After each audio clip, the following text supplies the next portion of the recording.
Media మిత్రులకి నమస్కారం.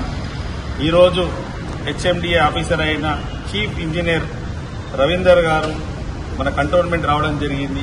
వారు వచ్చిన తర్వాత వారు రామన్నకుంట చెరువు, తిరుమలగిరి చెరువుని సందర్శించడం జరిగింది.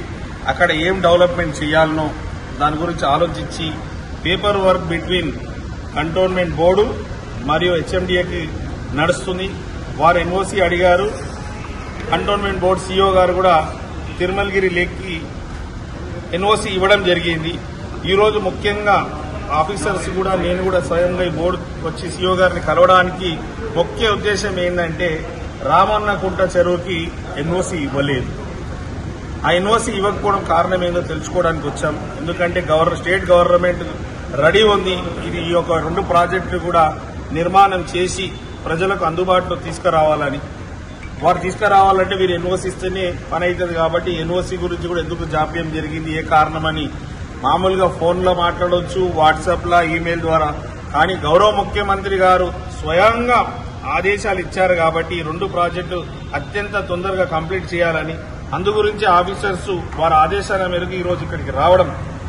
ఈ సందర్భంగా గౌరవ ముఖ్యమంత్రి గారికి హృదయపూర్వకంగా నా తరఫున, నా కంటోన్మెంట్ ప్రజల తరఫున వారికి ధన్యవాదాలు తెలుపుతున్నాను. గతంలో ఎప్పుడు లేని విధంగా, ఏ ప్రభుత్వం చేయని విధంగా, ఏ ముఖ్యమంత్రి గారు చేయని విధంగా వారు మన కంటోన్మెంట్ మీద ఇంత ప్రత్యేక దృష్టి సారించి ఇమీడియట్ గా ఆఫీసర్లను ఇక్కడ పంపించడం.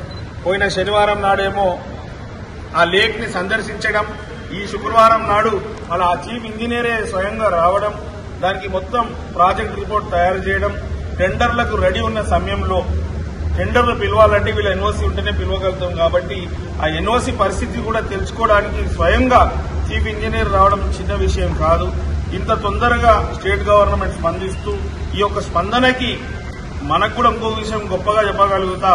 గతంలో ఎలా ఉండనో తెలియదు కానీ ఇప్పుడు మన cantonment board CEO Madhukar Nayak గారు చాలా సపోర్ట్ తోటే ఈ కోఆర్డినేషన్ జరుగుతుంది. ఈ సందర్భంగా ప్రజలు కూడా, నా తరఫున కూడా cantonment board CEO Madhukar Nayak గారు కూడా ధన్యవాదాలు. ఇప్పుడు కూడా మీరు చూశారు లోపల వారి స్పందన కూడా ఇమీడియట్ గా. కానీ గతంలో వారు చెప్పిన దానికన్నా ఇప్పుడు నేను వెళ్లి ముఖ్యమంత్రి గారితో మాట్లాడినాక ఇంకా చాలా వసతులు ఇన్వాల్వ్మెంట్ చేసి చాలా ప్రజలు ఏదైతే ఏం విధంగా కోరుకుంటున్నారో, ఓపెన్ జిమ్ కావచ్చు, ఆ వాటర్ క్లీనింగ్ ప్రాజెక్ట్ కావచ్చు, వాటర్ నింపడం కావచ్చు, ప్రతిదానికి ఇంతకుముందు తీసుకున్న బడ్జెట్ల కన్నా ఇప్పుడు ఎక్కువ బడ్జెట్లతోటి బాగా నిర్మాణం చేసి అటు తిరుమలగిరి వాసులకు, ఇటు బోయిన్పల్లి నివాసులకు అది అందుబాటులో తీసుకొచ్చి మన కంటోన్మెంట్నే ఒక రోల్ మోడల్ గా చేయాలని ఏదైతే నా ఆలోచన, ప్రజల ఆశీర్వాదంతో నేను చేయాలనుకుంటున్నాను. ప్రజల ఆశీర్వాదం ఎల్లప్పుడూ ఉండాలని, అదే మాదిరిగా మీ మీడియా మిత్రుల సలహాలు, సూచనలు కూడా అదే మాదిరిగా కంటోన్మెంట్ బోర్డు సీఈఓ గారి కూడా సపోర్ట్ పూర్తి స్థాయిలో ఉండాలని కోరుకుంటూ కంటోన్మెంట్ బ్రహ్మాండమైన డెవలప్మెంట్ కావాలని భగవంతుని కోరుకుంటున్నాను. నోటిఫికేషన్ సంబంధించి ఏమన్నారు? దాని గురించి ఏం చెప్తారు? సోమవారం